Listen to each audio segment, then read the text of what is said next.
I'm Mike Hart. Here's a look at what we're following on this Friday. We are still awaiting the coroner's office to release the name of the man who was found dead yesterday at the same home where an hours-old baby was found buried last week. Shining Craig Avenue, across of Glitter Way for a hanging. Radio traffic indicating a person hung themselves at that location. Bakersfield police have not confirmed that, but did say a man was found inside the home on Shining Craig Avenue dead. It's the same home where a newborn baby was found buried in the backyard. 43-year-old Beant Dillon has been charged with murder and felony abuse in this case. Her husband, 46-year-old Jagseer Singh, was also arrested for felony child abuse and conspiracy, but was later released on bail. Now, police are still searching for 23-year-old Baksinder Paul Singh Maan. Court documents indicate Maan removed an ankle monitor placed on him by U.S. Immigration and Customs before going on the run. Man is described as being about 5'8", 170 pounds, black hair, brown eyes.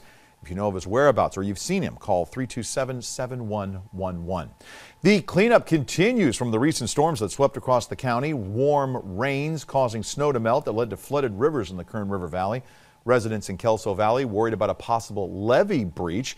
The fast-moving water was eating away at the levee, but it never actually breached. Crews have been out there since yesterday to make sure the area is no longer a problem by reinforcing the part of the levee that was causing all those concerns. And Mark Wahlberg, this year's keynote speaker at the 25th annual Voices of Inspiration to benefit Hoffman Hospice, the second largest crowd ever to attend this event, packed into the Rabobank Theater for an evening of fundraising and faith. Wahlberg sitting down with Monsignor Craig Harrison to talk about his life and family, all the money raised, providing patient and family care to those who need it. In all, $148,000. Yeah, let's bring in Elena Rusk right now and get a look at the forecast. Is that storm still packing anything? Not packing a very powerful punch, but we're not done with it just yet. You see, we do have a strong cell just to the north of Delano early this morning. We're also waking up to cold temperatures as expected. It's 20 the top of Breckenridge, 18 in Pine Mountain Club, 31 in Fraser Park, and right at that freezing mark in Tehachapi. So anything that is falling as expected down to 4,000 feet is turning to snow this morning. We still have a forecast that could call for 1 to 2 inches in storm total at pass level, but you see it is spotty showers this morning, and that continues for the next several hours as this moisture continues to push on shore. But it is showers, not a heavy concentrated snow. So I think the passes should be able to stay open through this as long as people are slowing it down, taking it easy, because that low pressure system is now centered over Nevada. So we're just getting what's left in its wake. But speaking of what's left, a whole lot of wind today. Wind advisory in effect for our mountain and desert locations until 10 p.m. tonight due to some 40 to 50 mile per hour gusts that could cause some issues like downed tree limbs and possible power outages. This area in purple, that's our winter weather advisory due to this snow. That's in effect until noon.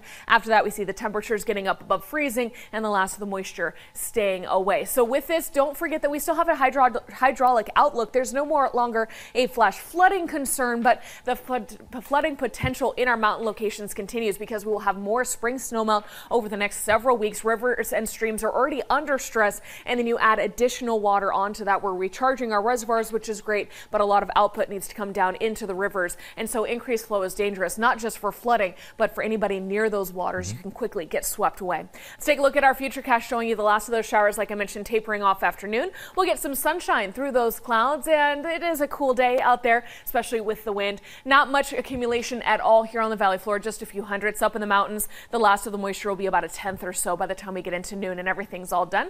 And then we are windy, like I mentioned, and only at 57 this afternoon, 58 tomorrow.